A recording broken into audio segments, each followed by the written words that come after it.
On the night of November 27, 1542, 16 women walked into the private chamber of the most powerful man on earth. They carried no weapons, no swords, no poison, no daggers, just a silk ribbon. The Emperor of China, the Jiajing Emperor, ruler of 120 million people, commander of the largest army on the planet, a man who called himself the Son of Heaven, was asleep. They held down his arms.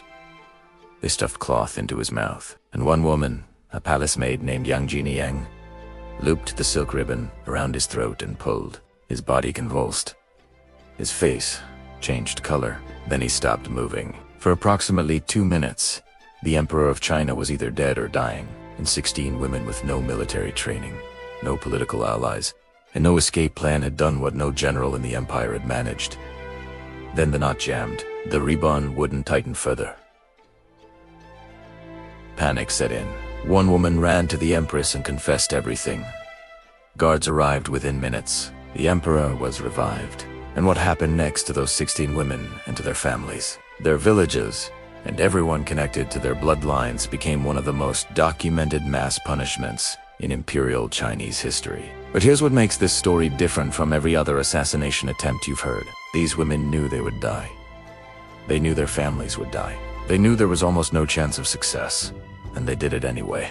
Which means whatever was happening inside that palace, whatever these women were experiencing every single day, was so extreme that mass execution felt like the better option. This is the story of what drove them there, and it starts long before the Jiajing Emperor was born. To understand what happened in 1542, you need to understand the system that had been running for centuries before it. The Chinese imperial palace was not a residence, it was a logistical operation. One of the most complex personnel management systems in the ancient world. At its peak, under the Ming Dynasty, the Forbidden City housed between 9,000 and 20,000 women at any given time. That number is not symbolic. It comes from palace census records and eunuch registries that survived into the modern era. These women were organized into a strict hierarchy. At the top sat the Empress. Below her ranked consorts. Below them, concubines of various grades. Below them, attendants, and at the very bottom, palace maids, women who performed labor served higher-ranking women and existed in a category that had almost no path upward. Here is how women entered this system. Every few years, imperial officials fanned out across the empire. Their task was specific. Locate girls between the ages of 13 and 16 who met the dynasty's physical and genealogical requirements. Local magistrates submitted candidates. Families could not refuse. The girls were examined in stages. First, for physical appearance, then for health, then for temperament. Those who passed were transported to the capital. The journey itself could take weeks. Many girls came from southern provinces, Jiang, Su, Jiang, Huang regions, known for producing women who matched the aesthetic standards of the court. They traveled by canal boat and overland cart, chaperoned by eunuchs, with no guarantee of what awaited them. Once inside the palace, their names were recorded in registries. Their home identities were functionally erased. They were assigned ranks, quarters, and duties. Most would never leave. Life inside the palace walls followed a rhythm dictated entirely by protocol. Women rose before dawn. Their movements were tracked by eunuchs, castrated men who served as the palace's internal security force. The emperor's obsession intensified over decades. As each preparation failed to produce immortality, the alchemists prescribed more elaborate rituals requiring more ingredients, more participants, and more extreme conditions. Palace women who served in non-alchemical roles were not exempt from the atmosphere this created. The entire palace operated under a heightened state of surveillance and punishment. Minor infractions, speaking at the wrong time, moving through the wrong corridor, failing to complete a task quickly enough, drew responses that in previous reigns would have been reserved for serious offenses. Beatings became routine. Confinement became routine. And the women who witnessed others being punished understood exactly what the pattern meant for their own futures. This went on for over 20 years. The assassination attempt of 1542 did not happen spontaneously. According to the investigation records compiled afterward, records that survived because the court needed to document the full scope of the conspiracy. The plot was organized over a period of weeks. The ringleader was Jiang. A palace maid. The sources describe her as someone who had served in the palace long enough to understand its rhythms, the guard rotations, the emperor's habits, the points in the evening when surveillance was lightest. She recruited 15 others. The investigation records named most of them. Yang Qiang, Su, Chuanfang Xingguian, Lu, Miaken. Among others, their ranks varied. Some were maids, some were attendants, but they shared a common position at the bottom of the palace hierarchy. These were not women with political ambitions. The investigation found no evidence of external conspirators, no connections to court factions, no backing from rival claimants to the throne. Every source that examined the plot reached the same conclusion. These women were trying to kill the emperor because they wanted the conditions of their lives to stop. The plan was simple because it had to be. The women had no access to weapons. Knives, scissors, and sharp implements were strictly controlled within the inner palace. Poison was theoretically possible, but required access to the emperor's food supply, which was managed by a separate chain of eunuchs with their own security protocols. Strangulation required no materials beyond what the women already possessed. They chose a night when the emperor would be sleeping in the chambers of Consort Cao, one of his favorites at the time. The location mattered because it was part of the inner residential complex where the security presence was lighter than in the formal palace buildings. The timing was calculated around the guard rotation. The women would enter together, restrain the emperor physically, prevent him from calling for help, and use a silk cord to strangle him. The plan had one structural problem that the women either didn't anticipate or couldn't solve. None of them had ever killed anyone before. The accounts of what happened that night come from the official investigation conducted in the days that followed. The interrogations were thorough. The court needed to determine whether this was an isolated act or a part of a larger conspiracy. Here is the sequence reconstructed from those records. The 16 women entered the emperor's sleeping chamber sometime after he had fallen asleep. They moved together. Some sources suggest they had rehearsed their roles. Who would hold which limb? Who would handle the gag?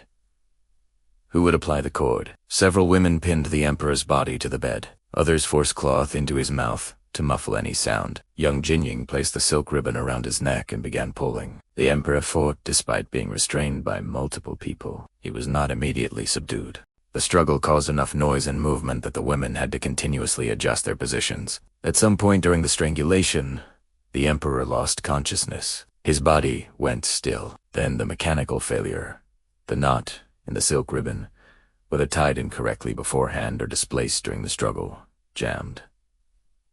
The cord could not be tightened further. The women pulled, but could not complete the act. What happened next determined everything. One of the 16, a woman named Zhang Ginlen, according to most sources, left the chamber. She went directly to the quarters of Empress Fang and reported what was happening. The investigation records do not clearly explain her motivation. Some historians interpret it as panic. Others suggest she may have been coerced into joining the plot and saw an opportunity to save herself by betraying it. It didn't matter.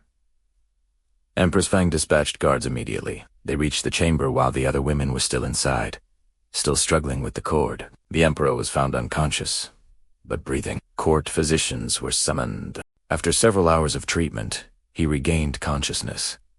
He did not speak for the rest of the night. The investigation moved fast. All 16 women were seized. Interrogations began immediately and continued for days. The methods used during these interrogations are not fully detailed in the surviving records, but the context of Ming Dynasty judicial practice makes them inferable. Confession, extraction, and capital cases routinely involved physical coercion. The court's primary concern was not the women themselves. It was the question of who else was involved. Specifically, was this directed by a rival faction? Was there a foreign power behind it? Was there a member of the imperial family who had orchestrated the attempt? The investigation found none of that. What it found instead was something the court had no framework to process. 16 women at the bottom of the palace hierarchy had independently decided to kill the emperor because their living conditions had become unbearable. The investigation did, however, expand in one direction. Consort Cao, in whose chambers the attempt had taken place, came under suspicion. The logic was circumstantial. The women had known the emperor would be in her quarters that night. Did she provide that information? Another consort, Consort Wang, was also implicated during the interrogations. though the evidence linking her to the plot was thin. It didn't matter what the evidence showed. Both consorts were included in the final sentencing. The 16 women were convicted of high treason, the most severe category in Ming Dynasty law. Under the Ming legal code, high treason against the emperor carried a specific penalty structure. The principal offenders were sentenced to execution by slow slicing, a method known as linki, in which the condemned was killed through the systematic removal of flesh over an extended period. The procedure was conducted publicly and followed a prescribed sequence documented in judicial manuals of the period. All 16 women received this sentence. Jiang Jinlin, the woman who had betrayed the plot to the empress, received the same sentence as the others. Her cooperation did not reduce her punishment. Consort Cao and Consort Wang were also executed. Ming Dynasty law applied the principle of collective punishment to treason cases. This meant the sentence extended beyond the individual offender to their relatives. The scope of collective punishment for high treason was defined in the legal code. Fathers, sons, brothers, and in some cases extended clan members were subject to execution. Female relatives and children below a certain age were typically enslaved rather than killed, assigned to military households or government labor. For the 16 women, this meant their parents, siblings, and any male relatives of sufficient age were executed. The total number of people killed as a result of the 1542 attempt is not precisely recorded, but based on the number of conspirators and the standard application of collective punishment, historians estimate it reached into the hundreds. Entire family lines were functionally eliminated. The women's names were entered into the court records, not as individuals, but as examples. The documentation was preserved specifically so that future palace populations would know what happened when the order was challenged. The assassination attempt did not change the Jiajing Emperor's behavior in the direction you might expect. He did not reform the palace. He did not reduce the alchemical programs. He did not address the conditions that had produced the conspiracy. He moved deeper into the palace complex, further from any area accessible to servants. He increased the eunuch security presence. He reduced the number of people permitted in his personal quarters to a handful of trusted attendants, and he intensified the rituals. In the years following 1542, the emperor's consumption of alchemical preparations increased. New tourist advisors replaced those who fell out of favor. New batches of young girls were brought into the palace through the same selection, channels that had always supplied them. The historical sources from this period describe a court that functioned almost entirely through written communication. The emperor rarely appeared in person. Government decisions were relayed through layers of eunuch intermediaries. Ministers submitted memorials, formal written proposals, and waited weeks or months for responses. Meanwhile, the empire faced actual crisis. Mongol raids along the northern border intensified. In 1550, Alenkhen's forces reached the outskirts of Beijing itself, an event known as the Gangshu Crises. Pirates and smugglers dominated the southeastern coast. Provincial administration deteriorated as the central government became less responsive. The emperor's focus remained on the alchemical preparations. On January 23, 1567, 25 years after the assassination attempt, the Jiajing Emperor died. He was 60 years old. The cause, according to court physicians, was mercury poisoning. The alchemical preparations he had consumed for decades contained heavy metals, mercury, lead, arsenic, in concentrations that accumulated in his organs. Over time, the substances he believed would make him immortal killed him. His successor, the Longqing Emperor, moved quickly. Wheaton-Monts, the Taoist priests, were expelled from the palace. The alchemical programs were dismantled. Several of the Jiajing Emperor's most influential eunuch advisors were arrested and executed. The new emperor also issued pardons for officials who had been imprisoned during the previous reign, and began reversing many of the administrative failures that had accumulated over 4 decades of neglect. The palace system itself, however, did not change. Concubines remained. The selection process continued. The hierarchy stayed intact. The Jiajing Emperor's palace was extreme, but the system that made it possible was not unique to his reign. When the Hongxi Emperor died in 1425, 7 of his concubines were selected to accompany him in death. The practice known as shunzang, or burial sacrifice, required the women to die on the day of the emperor's funeral. The surviving records describe the procedure. The selected women were brought to a designated hall. Ropes were suspended from the ceiling. The women were required to stand on platforms, place the noose around their own necks, and step off. Eunuchs supervised the process. One account from a Korean envoy presents that a Ming funeral describes the women weeping and being told to comply. The platforms were removed. This practice continued through multiple early Ming emperors. The Yongle Emperor's death in 1424 resulted in the sacrifice of 16 concubines. The Xuande Emperor's death in 1435 resulted in at least 10. The practice was formally abolished in 1464 by the Jiajing Emperor, but its existence for over 60 years of the dynasty established a precedent. The women in the palace were categorized as property of the emperor, and that classification extended past the emperor's death. When the Jiajing Dynasty replaced the Ming in 1644, the concubine system was preserved with modifications.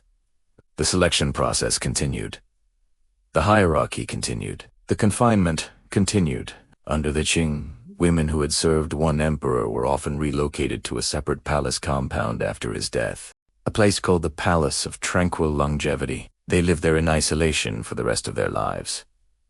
Some spent 40 or 50 years in these quarters, aging in silence, attended by a shrinking staff of eunuchs with no prospect of release. The last emperor, Pui, dissolved the imperial concubine system in 1924 when he was expelled from the Forbidden City. By that point, the system had operated continuously for over 500 years across 2 dynasties. The women who lived and died inside it numbered in the hundreds of thousands.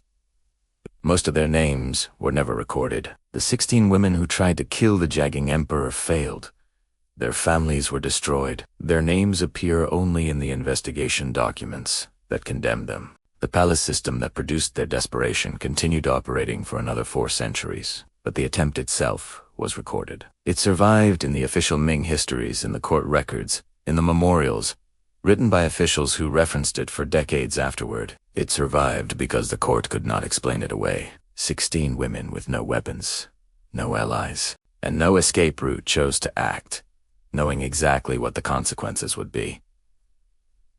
The court interpreted this as treason. The records filed it under criminal conspiracy. The question the records never addressed was simpler. What kind of conditions make that choice rational?